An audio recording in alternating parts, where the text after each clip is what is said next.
currently 4 a.m. and I am tired. I've already spent half an hour on my hair and I don't love it, so I'm just gonna come back to it. So just ignore it for now. I need my makeup to look good, so I'm only gonna use products that I know work for me. I'm really excited and I can't wait to see what this photographer comes up with. I'm definitely gonna do a separate video of behind the scenes so you guys can see. My nails though look so cute. Ignore my hands. The spray tan did not go well. Everything looks so good, and then my hands, of course. The reason that I did a spray tan instead of doing it myself, because I usually do the fake tan, because I didn't want my hands to look crazy, and guess what? They turned out crazy. But I was scared if I like scrub it off that my hands will look very noticeable because they'll be really white. So I don't know. It's also my brother-in-law's birthday, so after the photos, we're going out with him and my sister. Can you tell that I'm tired? I really don't want to look tired. I'm gonna use the e.l.f. This is almost empty. The e.l.f. primer. I really need this makeup to stick. I am going to use a little bit of color corrector under my eyes because I have really dark under eye circles right now. Well, actually, I always do. I don't want to do too much because I don't want my under eyes to look like cakey. So I actually have 30 minutes to do my makeup now. My hair took a lot longer than expected. Foundation, the Maybelline Superstay Skin Tint. I think this is my favorite of all time. And it never lets me down. Today is not the day to try new makeup. I think I'm gonna use the Morphe Sun Drops. I just love the way that this looks on my skin. It's really glowy too, but it just adds a little bit of a bronzy sun-kissed look. And then this just blends in really easy too. Next, concealer. I have a little spot on my chin, so I'm just gonna do a little bit there.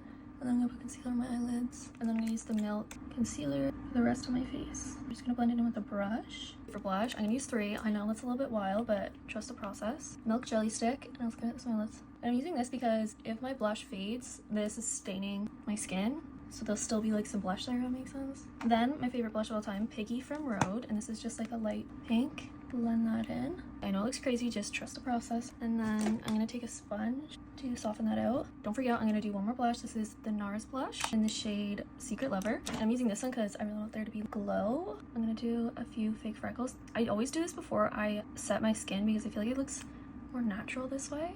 And then this is the must. If I don't use this powder, then my makeup, I won't love it. Cherry Blossom Cake. I'm gonna use this to set my under eyes. And then I'm gonna use Pound Cake for the rest of my face. And I put this all over my face because it blurs your skin, which is why I use so much blush, because now that that's on top, it's toned down quite a bit. So you just gotta trust the process, right? Let the under eye powder just sit for a few minutes. I'm gonna do my eyes. This is my favorite palette ever, the Makeup and More Ethereal Eyes, which I think it was just limited edition. So pretty. I don't want to have the harsh stripe or anything, so I'm just doing a little bit. And I'm gonna take the white shade and just put it on my nose. I think for setting spray, I'm gonna use the Huda one. Okay, I'm gonna do my lips last, so hold on. I put my dress on, but it's not done up yet. Just using this Day styling cream to push down my hair. I'm really not the best at hair. I need to step up my game. Like this. I put my dress on. I'm wearing my grandma's bracelet. This is the finished look. You guys are gonna have to wait to see everything together, but I'm so excited.